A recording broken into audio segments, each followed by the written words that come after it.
मेरी आपसे गुजारिश है कि इस मामले की इंक्वायरी करवाई जाए कि जब ये मोटरवे चूंकि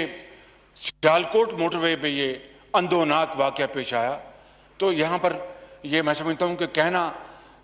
गैर मुनासिब नहीं होगा कि ये मोटरवे भी अल्हम्दुलिल्लाह मियाँ नवाज शरीफ की सरबराही में मुस्लिम लीग नून ने बनाया।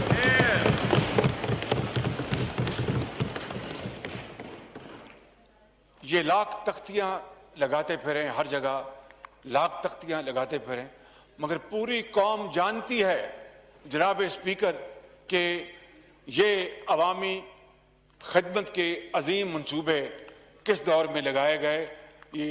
अल्लाह ताला के बेपाया फजल करम है कि इसका पूरा क्रेडिट ये मियाँ नवाज शरीफ की